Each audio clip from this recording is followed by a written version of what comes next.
Hello guys, ayan, andito tayo sa ating dirty kitchen. Maglilinis tayo ng ating manok. Ayan guys, tatanggalan natin siya ng ng balat. Ayan, tanggalin ko yung mga balat-balat na yan guys. Ayan guys, ganito ang way ko ng pagluluto ng manok. Tinanggal ko yung mga skin. Tapos pinakuluan ko siya ng may luya. Ayan guys, ako'y magluluto ng arroz caldo. Ayan na guys, kumukulo na. O diba? Wala nang skin yan, pero ganyan pa rin siya kataba. Lalo na pag may skin na. Ayan guys, pinakuluan ko muna siya bago ko siya igigisa. O diba? Ayan o, yung mga fats niya o.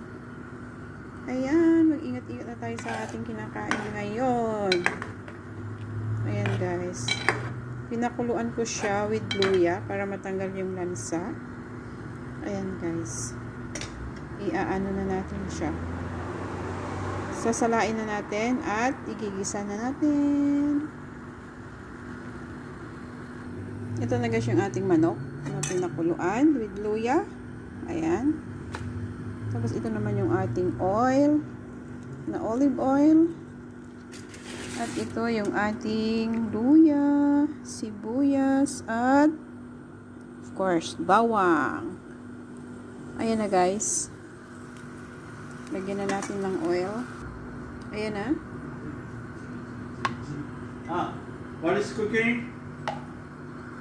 Ayan na guys, nilagay na natin yung bawang. Pasensya na kayo sa Marites. Marites na Indiano.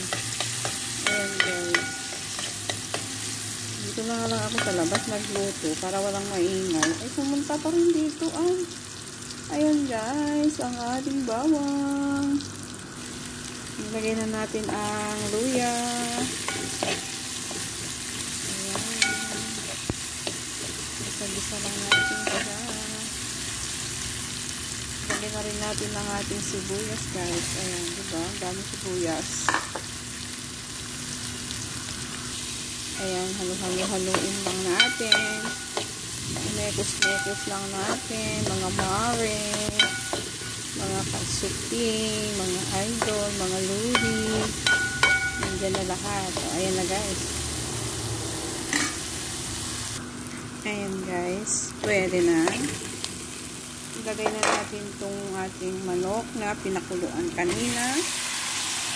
Ayan. Nekos. Nagsala-sala natin. Ayan guys. Ito na siya guys.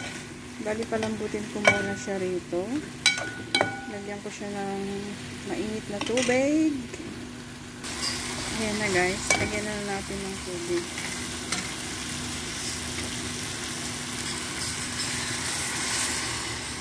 Ayan.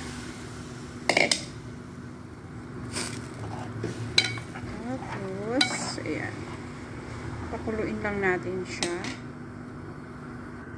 Ayan na guys, yung ating arroz caldo. Ayan.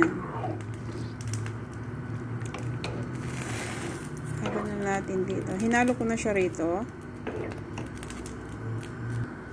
Ayan guys, ito na yung ating arroz caldo. Ayan, salamat sa inyong panonood. God bless us all. Ito na yung mga manok. Ayan na. Bye-bye.